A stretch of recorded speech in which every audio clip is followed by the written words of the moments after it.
Bismillah ar-Rahman ar-Rahim. Salam alaikum. Donc, le dernier chapitre de notre programme, il concerne les éoliennes et les hydroliennes.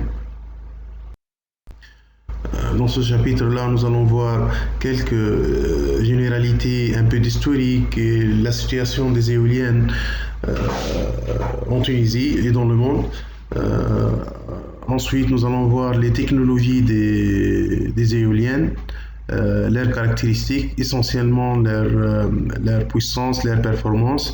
Et on finirait ce chapitre-là par une présentation des hydroliennes. Donc, nous commençons par les généralités. Euh, le mot éolienne, il provient du mot grec Éiol.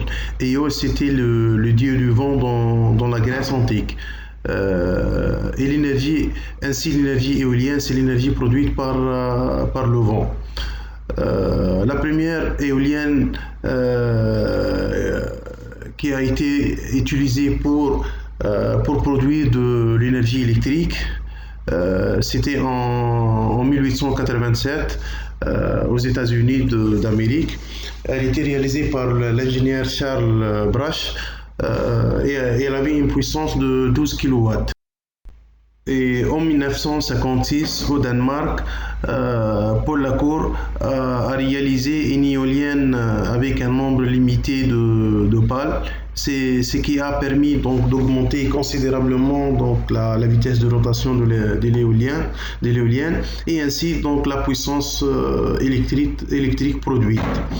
Durant les années 50, en France, donc, on a pu atteindre donc, une puissance de 1 mégawatt. Et durant les années 70, au Danemark et en Allemagne, donc, une grande prolifération des éoliennes a été réalisée, qui était due donc, au premier choc pétrolier des années 70. Donc dans le monde, parlons maintenant donc de l'énergie, de la position des énergies renouvelables dans le monde. Donc actuellement, donc l'énergie renouvelable, elle constitue aux alentours de 25% de l'énergie ou bien des ressources utilisées pour la production de l'électricité. Donc, généralement, l'électricité, elle est produite principalement par le charbon, à partir de la combustion de charbon, aux alentours de 40% de l'énergie électrique produite provient du charbon, 23 ou bien 25% de l'énergie elle est produite par le gaz naturel, aux alentours de 5% elle est produite par les combustibles pétroliers, 10% donc c'est pour le nucléaire et comme je le disais donc 25% un quart il est produit par des énergies. Dans ce un quart là, donc les éoliennes constituent uniquement 5% donc de l'énergie totale produite par les énergies renouvelables. En ce qui concerne la Tunisie, donc la situation des énergies renouvelables, donc elle n'est pas très développée, donc avec un pourcentage total aux alentours de 3%, donc de la totalité de l'énergie utilisée pour la production donc de l'électricité. Mais la Tunisie donc comporte un gisement éolien très important.